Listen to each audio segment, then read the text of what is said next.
Lewis Hamilton has begun his time with Ferrari with more questions than answers. What's happening with the 7-time world champion? Things didn't go as expected at the Jeddah circuit. Today we analyze everything.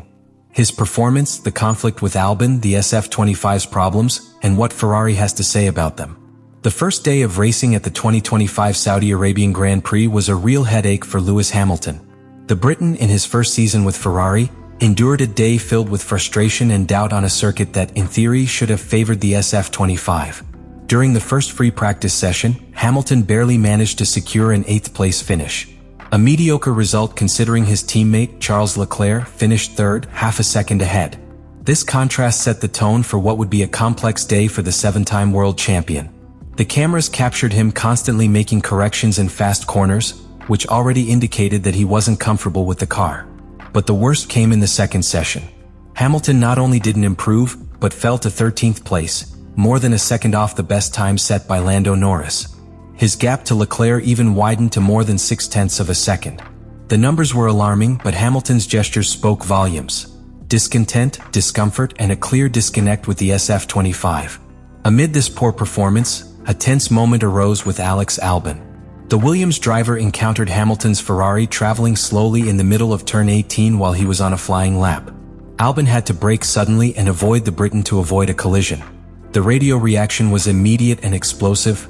That was fucking dangerous. Although Albon himself qualified his words afterward and said it wasn't as serious as it seemed, the stewards launched an investigation. Ultimately, it was determined that Hamilton had unnecessarily obstructed Albon, but no penalties were imposed. Still, the incident became another factor that added pressure to the British driver, who later stated that the biggest problem of the day was the inability to get the tires working properly. This statement raised alarm bells even more. At a circuit like Jeddah, where tire management and confidence in fast corners are vital, failing to find the right pace or temperature can cost you not only tenths of a second, but also key positions on the grid. And Hamilton knows it. This Friday left one feeling clear. Hamilton isn't just fighting his rivals, he's also fighting his own car. Adapting to the Ferrari SF25 is proving tougher than expected, and in a category where every thousandth of a second counts, that disconnect can be lethal. Ferrari didn't arrive in Saudi Arabia empty-handed. The SF25 received several key modifications, specifically designed to adapt to the unique demands of the Jeddah street circuit, one of the fastest and most technical on the Formula One calendar. The main improvements focused on the rear aerodynamic package. Ferrari introduced a new low-downforce rear wing, a configuration that reduces air resistance and improves top speed. This design included a shorter wingspan and a simplified lower beam wing element, moving to a single blade instead of the twin configuration previously used. The goal was clear: to find an optimal balance between downforce and efficiency, a critical necessity on a track like Jeddah, which punishes any excess drag on long straights. But it wasn't just about the wing. Ferrari also tweaked the DRS system. While the main structure remained the same, they slightly modified the shape of the wing to reduce drag even when the system is closed. This helps generate less turbulence and more stability, especially in areas where drivers can't open DRS but still need speed without compromising control. These improvements are in addition to a new floor that debuted at the Bahrain GP the previous week. Unlike custom-fit aerodynamic parts, this flat floor represents a structural change. According to reports from Maranello and technical analysis from specialized media, this update doubled the SF25's operating window, allowing the car to operate efficiently under a wider range of temperatures and track conditions. The impact of this new floor goes beyond raw performance. In China, Hamilton was disqualified for excessive floor wear. This penalty highlighted one of the car's Achilles heels: its extreme sensitivity to wear when the car's ride height is lowered to maximize ground effect. This new design allows the SF25 to run lower without compromising legality or balance. In theory, this should benefit both Leclerc and Hamilton on a circuit like Jeddah, where the asphalt is smooth and allows for aggressive setups. In fact, Ferrari engineers expected a 30% performance jump compared to Bahrain, a significant improvement that could make the difference in a race as close as this season's. However, the practice numbers painted a contradictory picture. Leclerc was able to squeeze some of the new package out of the car, but Hamilton was not. This once again raises a key question. Simply having an updated car isn't enough. You have to know how to get the most out of it, and for that, the driver's adaptation to the new environment is as crucial as the team's technical development. With these improvements, Ferrari has demonstrated its commitment to aggressive development for 2025. But for now, the potential seen in the numbers has yet to translate into consistent on-track results for both drivers.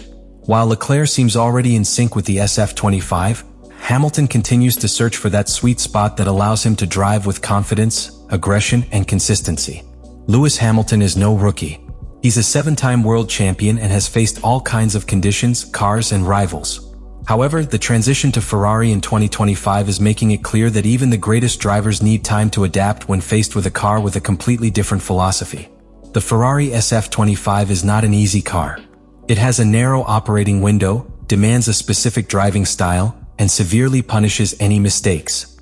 While Charles Leclerc has mastered how to extract performance from the car, Hamilton still appears to be in the exploration phase.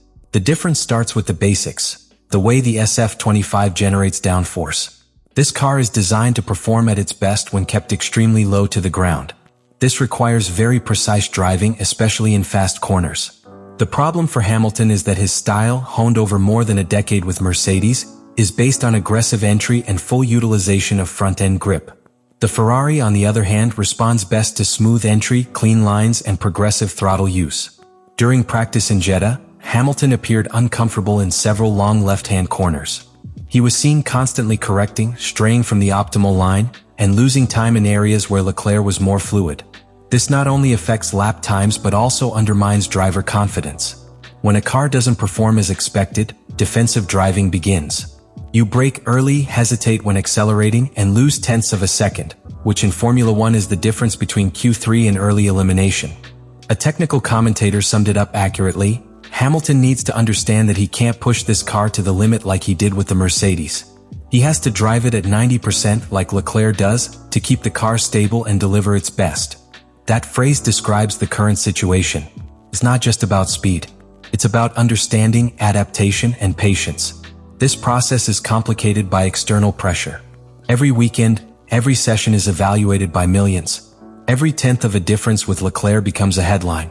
But the truth is that adapting to a new car with a constantly evolving technical package requires time, simulator work, telemetry analysis, and intense feedback sessions with the engineers. Hamilton has unparalleled experience, proven technical ability, and a team that believes in him on his side. But he also faces an internal challenge: reprogramming himself mentally, deactivating driving automatisms developed over years, and building a new relationship with an unforgiving car. This challenge is more mental than technical. It's not just about learning a new car. It's about unlearning a style that made him a legend and building a new one from scratch, in a structure that operates with a different logic than the one he knew. And as this happens, each race becomes a test, an opportunity to advance or to fall behind. On paper, the Jeddah circuit should be an ideal terrain for the SF25. High-speed corners, long straights, and clean asphalt allow for low-speed driving without compromising stability. But the reality on track is proving that theory doesn't always translate into results. Ferrari arrived in Saudi Arabia hoping to capitalize on its aerodynamic and mechanical progress.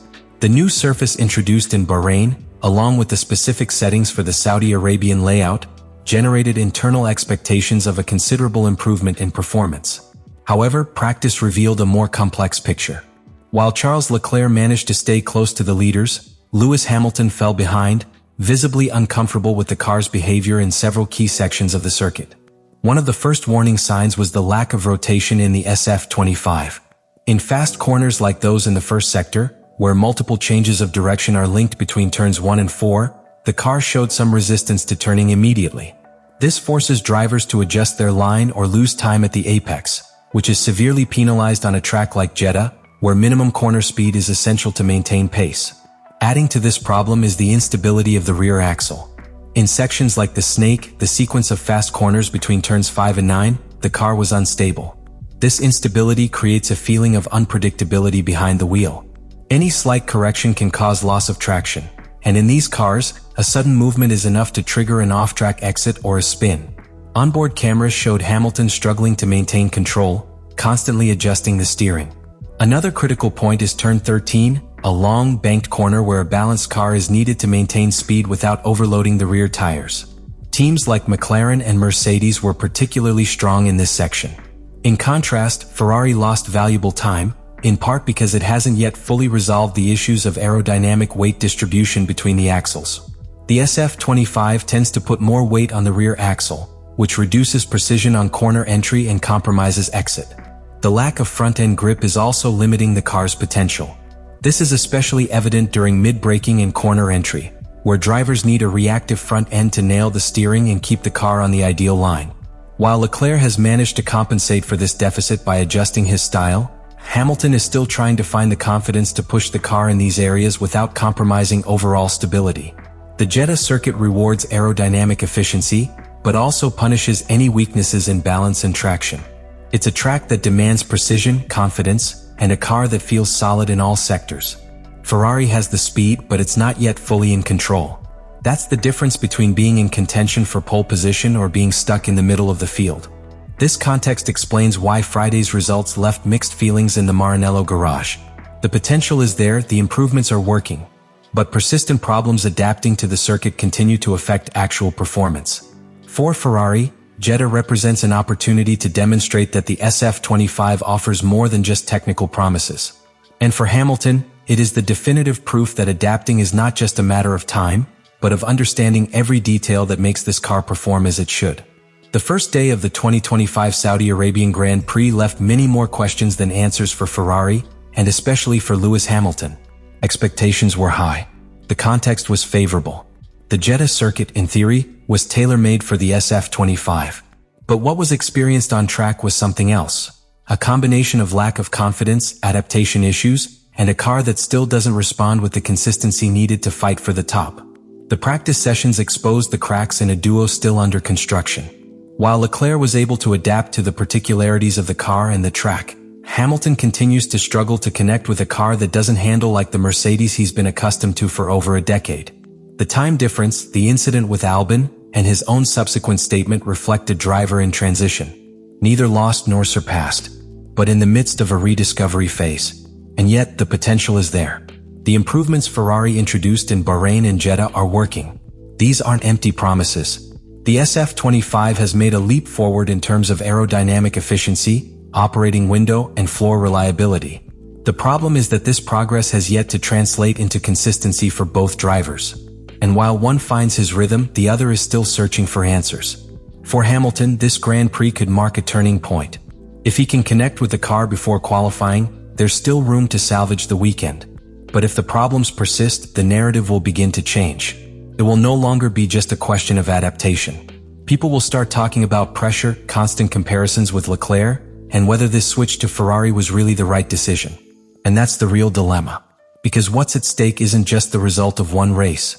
It's the prestige of a champion, the strategic plan of a historic team, and the narrative that is being built race by race in a 2025 season that offers no respite. That's what Formula One is all about. Demanding, unpredictable, and ruthless. It waits for no one. But it also rewards those who know how to adapt, evolve, and stand firm in the midst of the storm. The big question is, can Hamilton do it in time? Will Jeddah be just another stumble or the first real step toward his return to the top? The answer, as always, will come on the track. Because in Formula One, everything can change in an instant.